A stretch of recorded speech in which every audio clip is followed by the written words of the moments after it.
Hey everyone, I'm Grace, 15 and living in a posh suburb of Chicago. Right now, I'm in my room, sketching in my favorite armchair by the window, when I hear my dad's car pull up.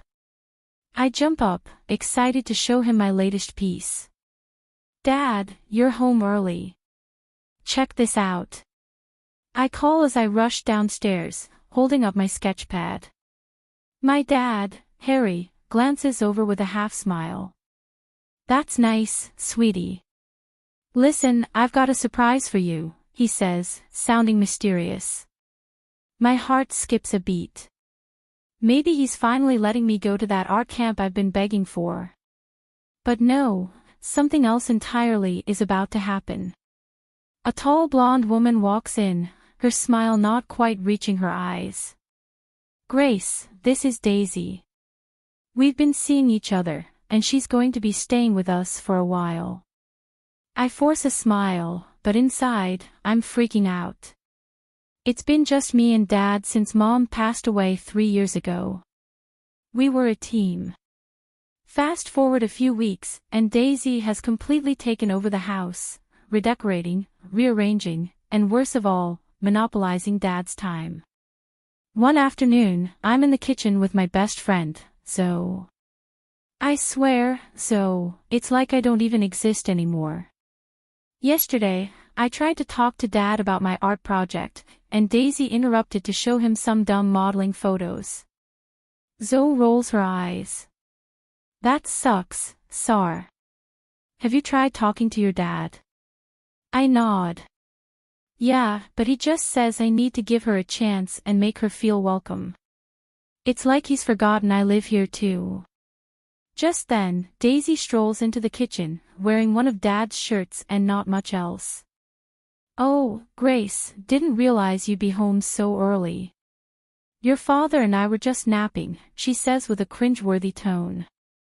This is my friend, Zoe. We're working on a school project. Daisy barely glances at Zoe. That's nice, dear. Oh, by the way, I moved some of your art supplies to the garage. They were cluttering up the living room. Before I can respond, she's gone, leaving me fuming. Zoe gives me a sympathetic squeeze on the arm. Later that night, I try to talk to Dad one more time.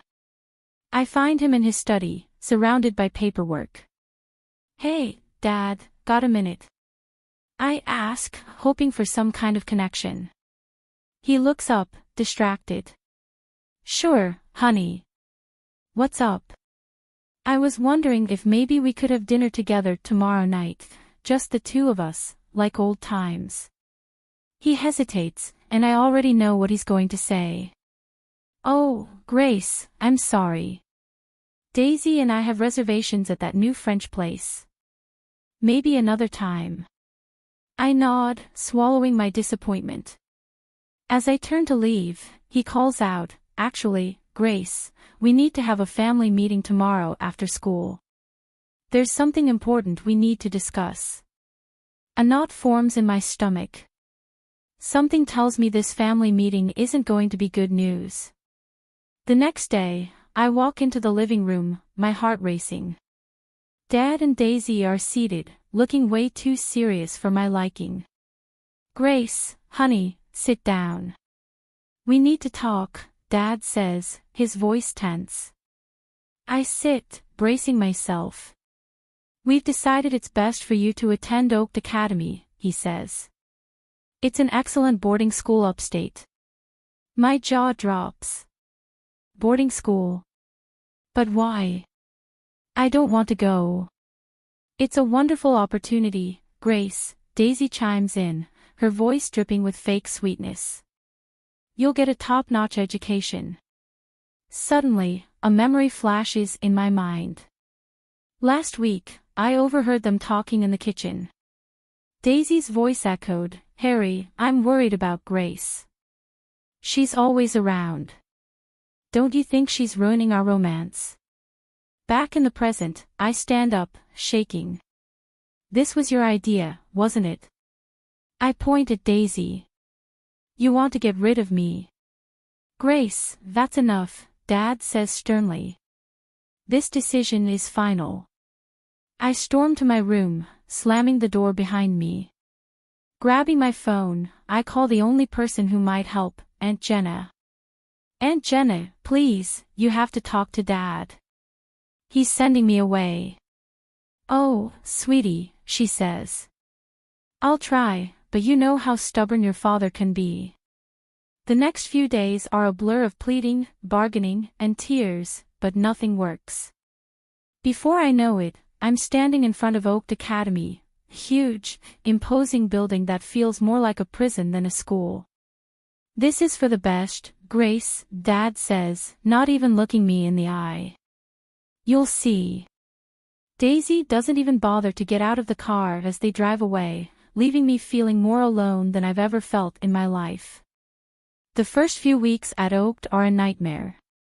Strict rules, demanding classes, and the constant homesickness.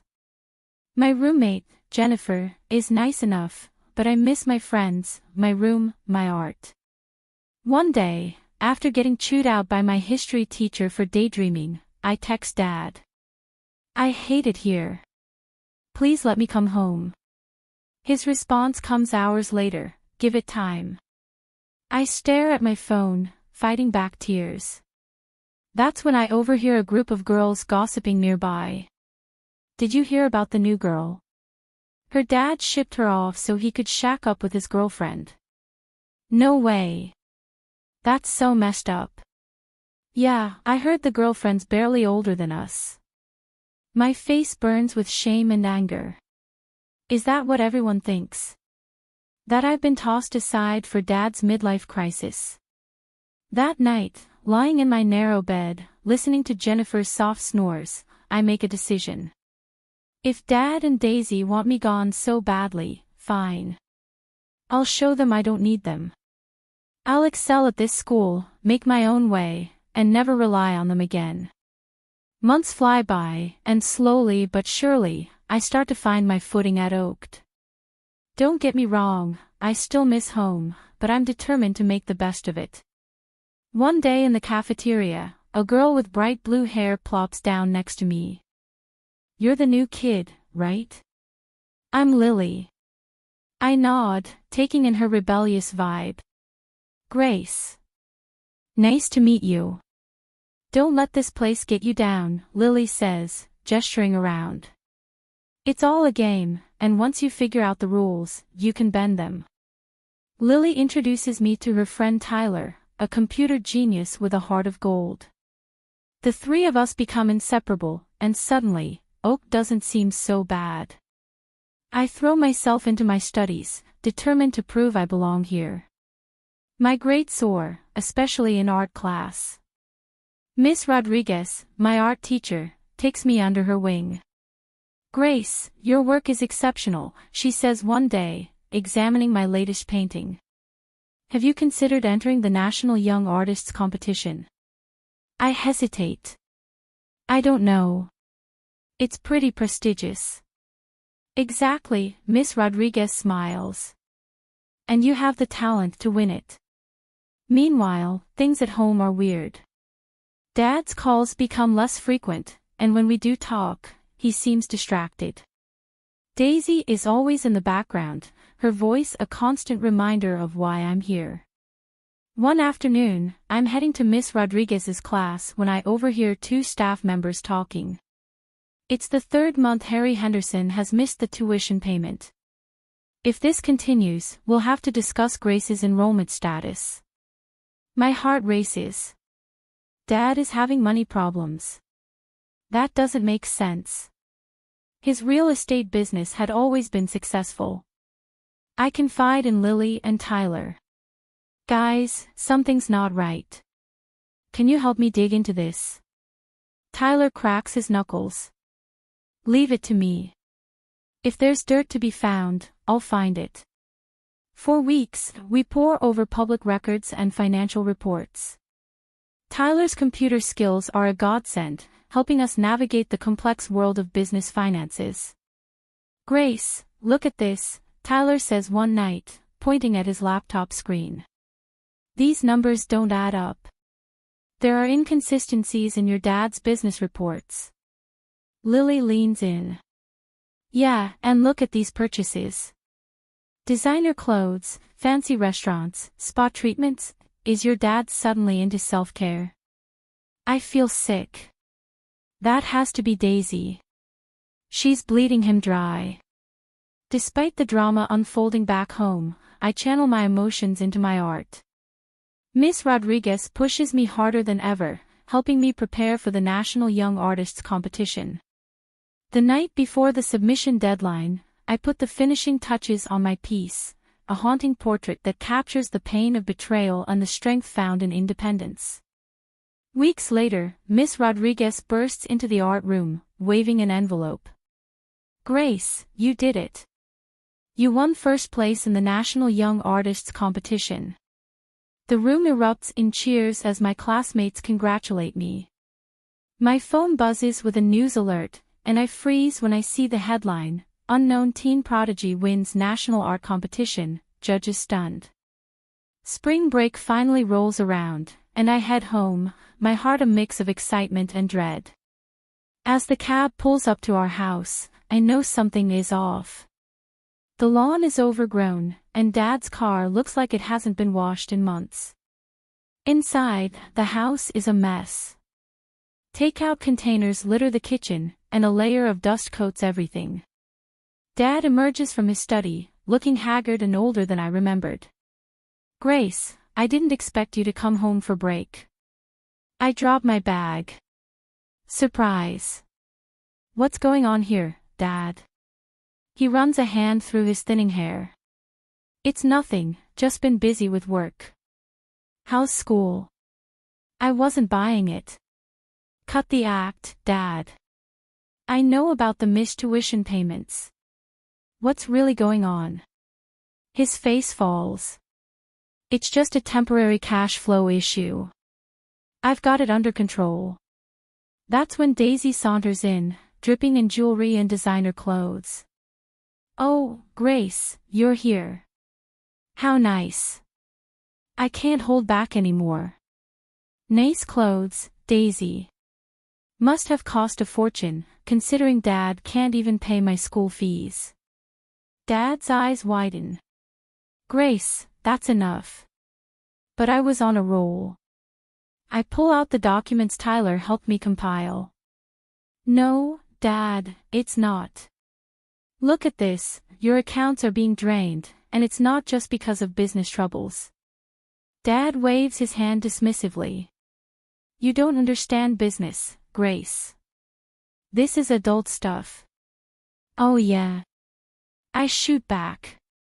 Then explain these transactions, designer boutiques, spa retreats, jewelry stores. Unless you've developed expensive new hobbies, I'm guessing this is all Daisy. Daisy's face twists into an ugly sneer. You little brat, she hisses, her voice sharp with venom. You have no idea what you're talking about. Don't I? I pull out my phone and show them the banking app. Did you really think I wouldn't notice you added yourself to Dad's accounts? You've been siphoning money for months. Dad's face drains of color. Daisy, is this true? His voice wavers, disbelief etched in every word. Daisy tries to backpedal, her expression shifting from fury to panic, but the evidence is undeniable. The truth unravels, and I can see the weight of realization in Dad's eyes. He seems to age years in just a few moments. I'm so sorry, Grace, he whispers, his voice hoarse. I've been such a fool. Just then, the doorbell rings. 2 police officers stand outside, flanked by Aunt Jenna.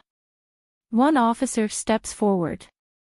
Harry Henderson, we need to ask you some questions about financial irregularities in your business. Dad's expression shifts from shock to confusion. What? Who reported this?